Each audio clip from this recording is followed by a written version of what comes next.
Stoicism teaches that the wise person lives in accordance with nature, fears only abdicating moral responsibility, and is not afraid of pain, death, poverty, or any hardships.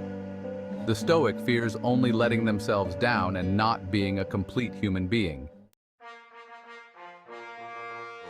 Marcus Aurelius, one of the founding fathers of Stoicism, is famous for his book, Meditations. As a Roman emperor from 161 to 180 AD, he was the most powerful man in the world during the Pax Romana. Despite his immense power, Marcus chose a life of virtue, resisting the hedonistic lifestyle expected of Roman emperors.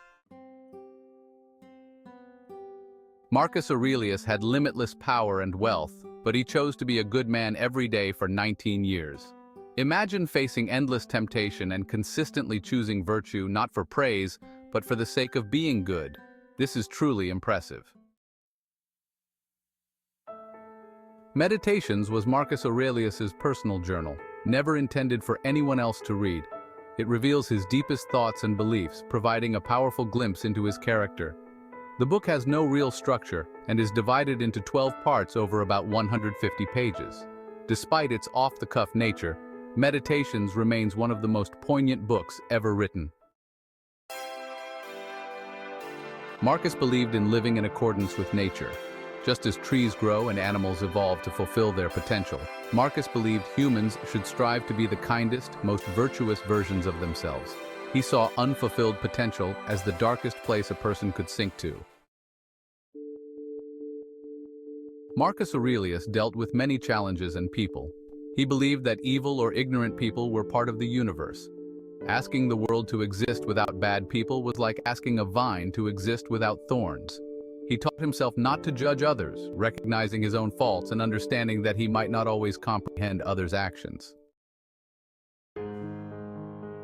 Marcus reminded himself that we are all born to help each other, just like in nature. Trees grow fruit for animals, and animals die to feed worms. Helping each other is our duty.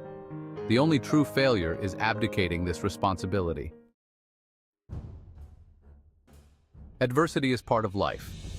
Marcus taught not to pray for bad things not to happen, but to control how we react when they do.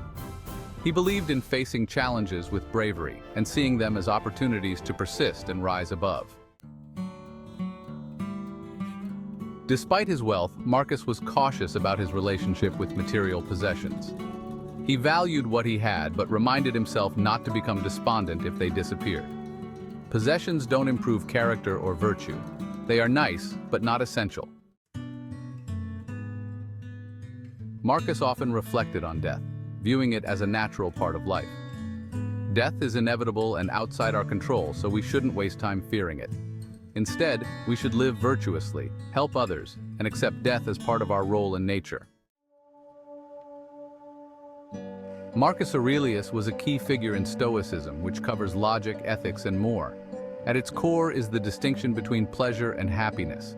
Pleasure is fleeting and external, while happiness is a state of being that comes from within. True happiness is achieved through living a life of virtue and reaching our full potential. The only true failure is not achieving our potential. Being great is our duty and nature. Marcus Aurelius's life and teachings remind us to strive for virtue, face adversity with courage, and live in accordance with nature.